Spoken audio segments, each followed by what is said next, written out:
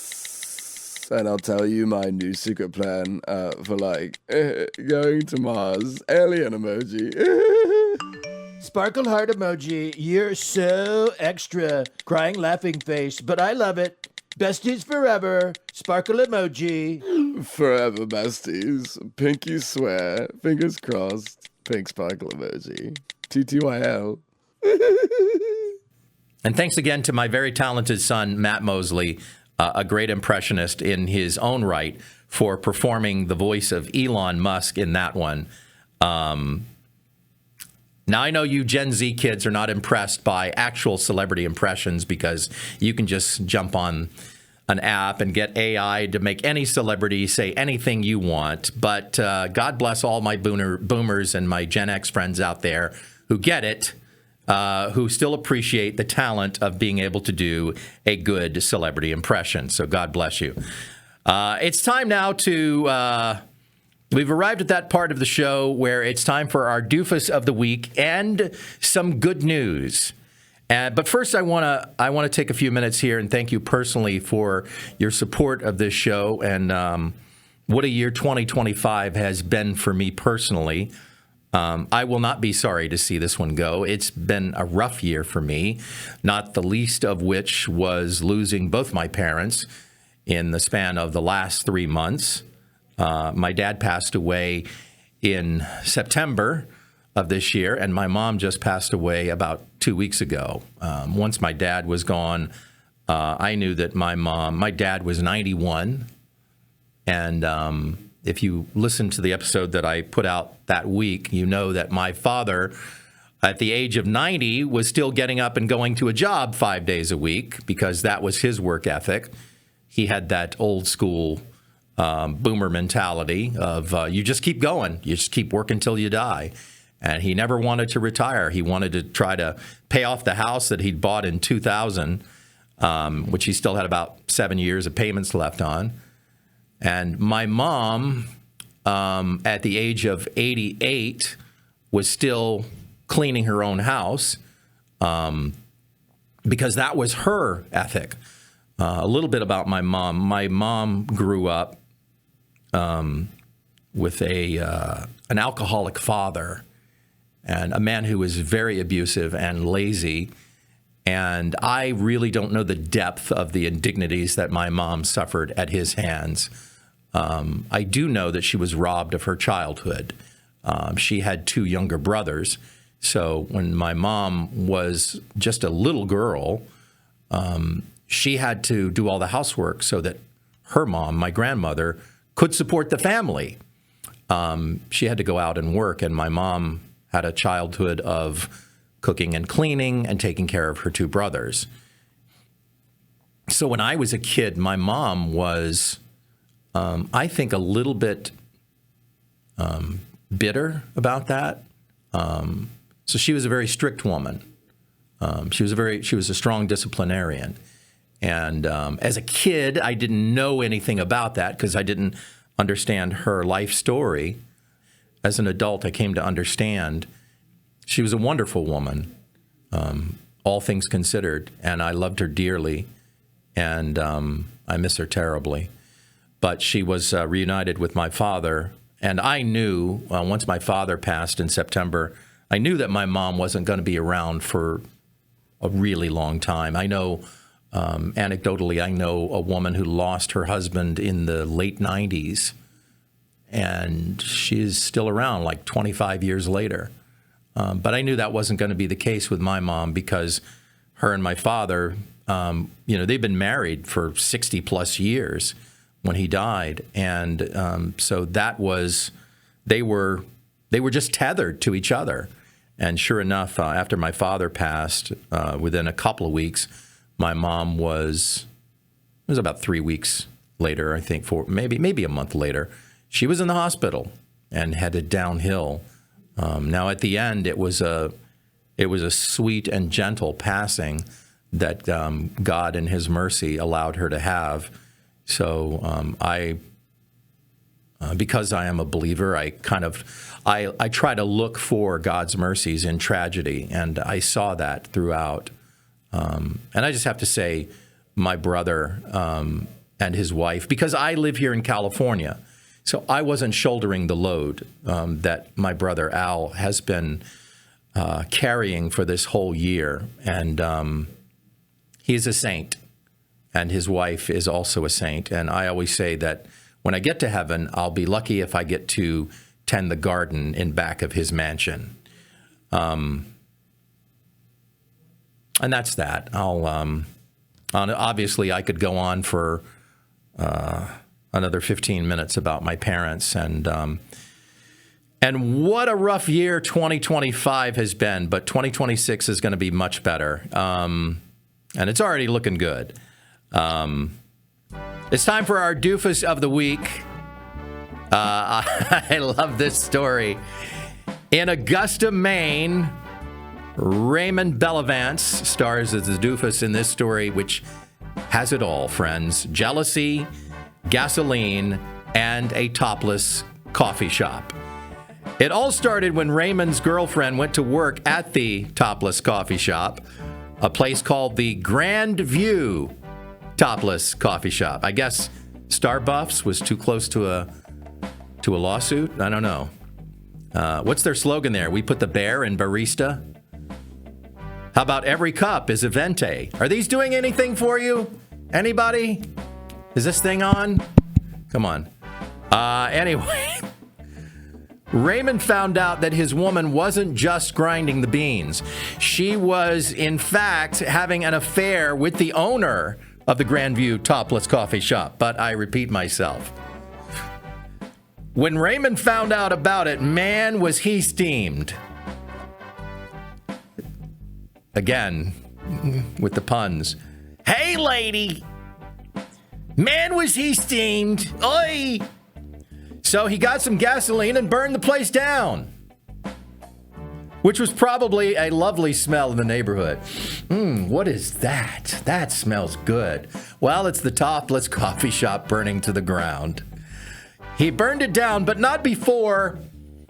You know, in those moments of great anger in our lives when we have so much anger that you say, I am so mad right now. I'm going to do such and such, but we don't actually do that thing.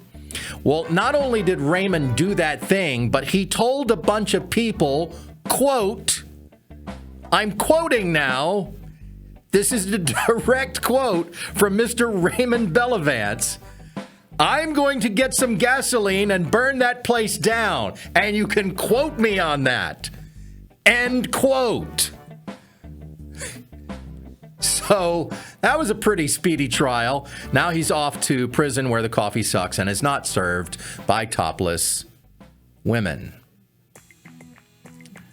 And finally, some good news. And boy, don't we need some good news in such a dark and dismal world. And here it is. Who knew? I didn't know this. Elephants eat Christmas trees. Yes, all those unsold Christmas trees don't get cut down for nothing. It gives the elephants both a toy, a massage, and food.